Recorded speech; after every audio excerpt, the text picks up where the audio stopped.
রহমতুল্লাহি ওয়া বারাকাতুহু। সুধী দর্শক, আজ আমি যে বিষয়টা কথা বলবো, আম, বিষয়টা খুব স্পর্শকাতর এবং অনেকে হয়তো অসন্তুষ্ট হতে পারেন। অসন্তুষ্ট হলে অবশ্য ক্ষমাসুন্দর দৃষ্টিতে দেখবেন। আমি প্রথমে শুরু করি একটা ধর্মীয় দিক।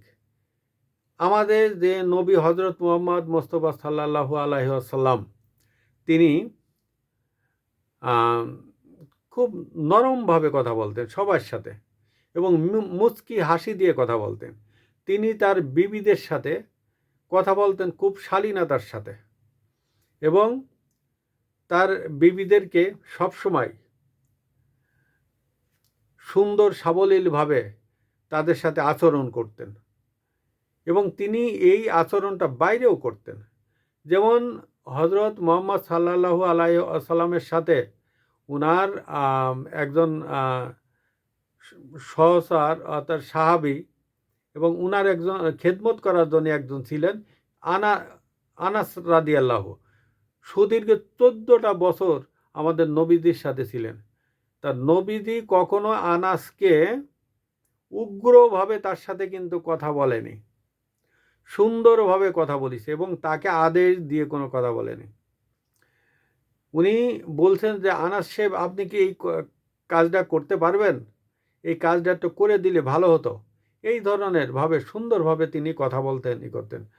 আমি বলছি এই কারণে আমাদের নবীর যে শিক্ষা, নবীর ভিতর উগ্রতা ছিল না, নবীর ভিতরে ধর্মান্ধতা ছিল না, নবীর ভিতরে অশালীন কোনো কথাবার্তা ভাবধারা কোনো কিছুই ছিল না। কারোর কোনো কিছু থাকলে সেটা উনি সুন্দরভাবে, কারোর কোনো দোষ ত্রুটি থাকলে সুন্দরভাবে তাকে বুঝাতেন। তারপরে মারাত্মক কোনো বিচার আচার হলে সেখানেও তিনি ন্যায় বিচারের মাধ্যমে সেইটার সমস্যার সমাধান করতেন। আজকে আমি বলছি যে 5ই আগস্টের যে উগ্রতা আমরা দেখেছি আমাদের এই হুজুর শ্রেণীর মানুষের, এই অকল্পনীয়।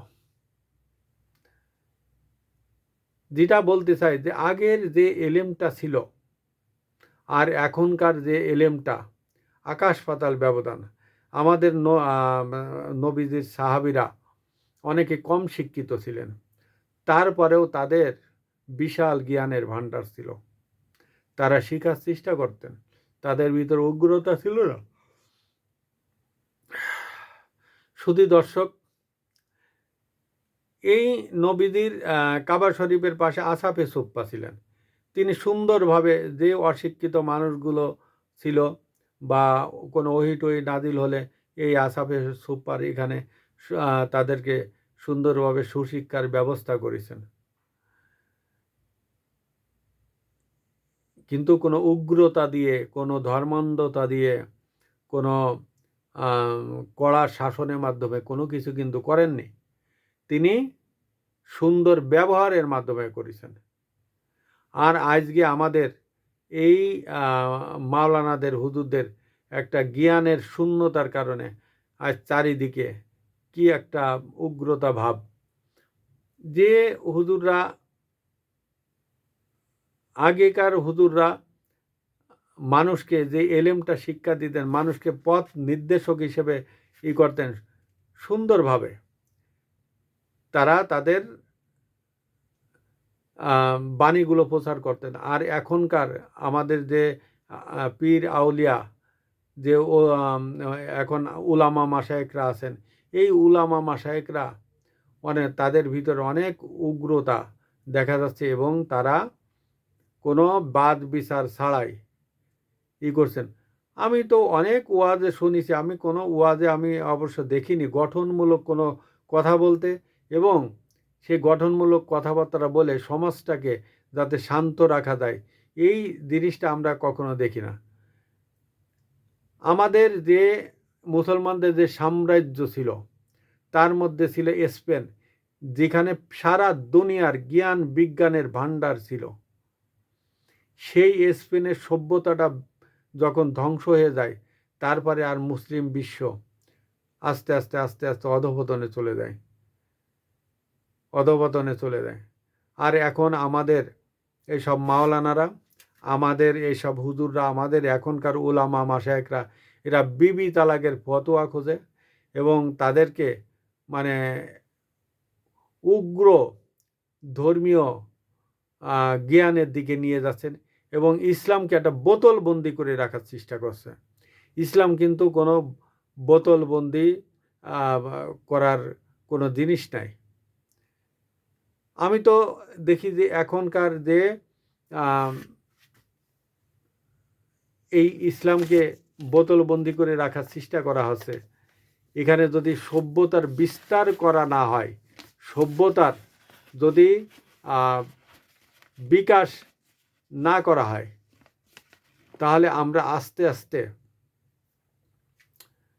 এই মুসলমান জাতিগুলো ধ্বংস হয়ে যাব।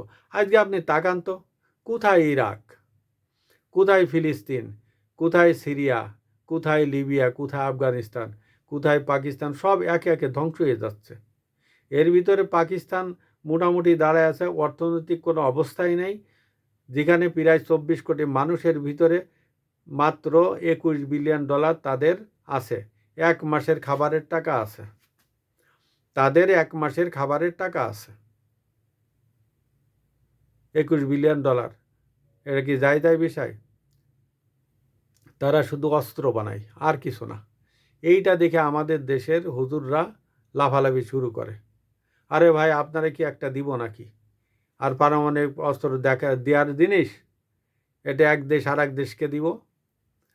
আমাদের দেশে আস্তে আস্তে যেটা আগে ছিল না, আগে যে উলামা মাশায়েখরা ছিল, ওনারা গঠনমূলক কথা বলতেন, জাতি গঠনের জন্য ওনারা পথ দেখাই দিতেন। আর এখন সেই অশিক্ষা, কুশিক্ষা, ধর্মান্ধতা, দারিদ্রতা, বেকারত্ব, সর্বোপরি এগুলো আমাদের ঘাড়ে চেপে বসছে।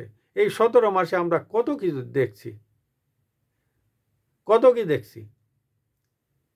আমাদের বাংলাদেশের সবগুলো ইউনিভার্সিটিতে আজ শিবিরের জয় মানে কি? বাংলাদেশে একটা মধ্যযুগীয় চেতনা শুরু হওয়া,